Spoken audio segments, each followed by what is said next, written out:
Thank you very much, respected Dr. Shajar. I must congratulate him and our other organizers for having brought 4 generations of people under one roof with such a diverse background, both in terms of disciplines, perspective, and visions. I am greatly benefited by the 4 speakers in this morning session. I was touched by Dr. Michael referring to Acharya Vinod Bhave. I was touched by Dr. Hegde's work, and BEF is our partners in one of the World Bank supported projects in Dan district, and all that he has shown is very, very promising, very encouraging. The regeneration of common property resources which he referred is the key for poverty alleviation, both in terms of efficiency, in terms of economics, and in terms of employment generation. I had worked in a village for 12 years. I have the data.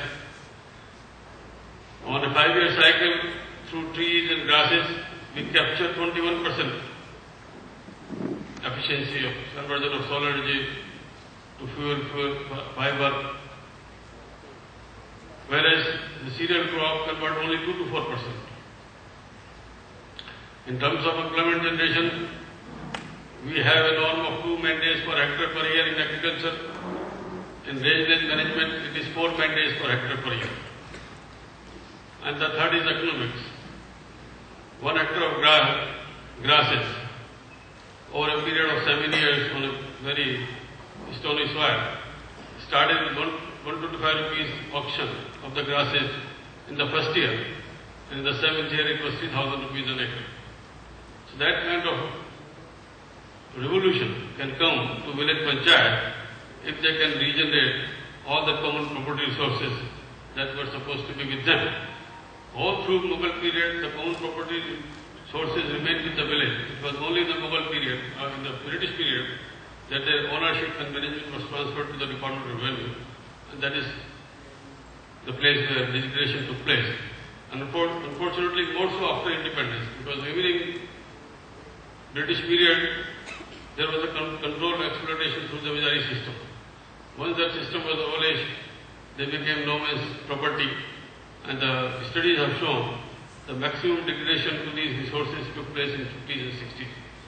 So what Dr. Hegde has shown is regeneration of those common property resources back to the panchayat, and we have gone in the right direction when we have transferred these resources back to panchayat. Another thing that has been talked about is putting agriculture into the central stage. Everyone has spoken loudly about it as one of the recommendations of this conference.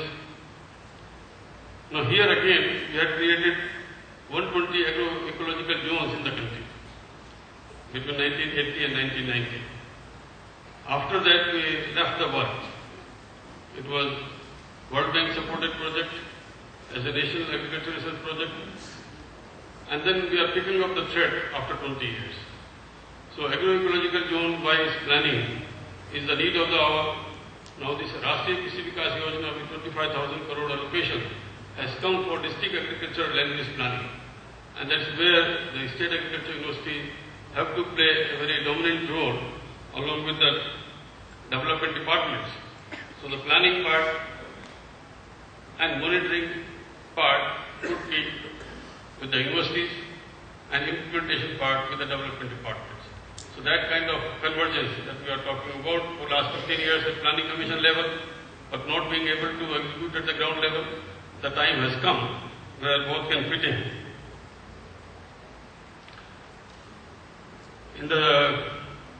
On the effect of climate change on agriculture, particularly 3 crops of Gujarat, wheat, ground and cotton, we are framing a project in collaboration with TERI, about which my colleague Dr. P.T. Patel, who is our Dean Agriculture in the university, will talk about in the evening session.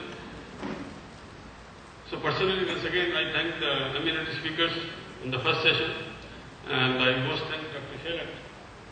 I have been personally benefited by the speakers this morning.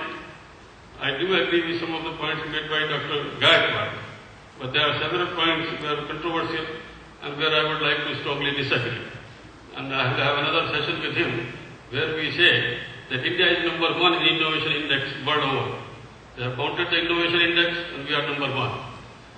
Any country which is more assured about the future, it is India. So there are many, many plus points. We should not have to harbor on the past failures and past deficiencies. We have a very, very bright future. Thank you very much.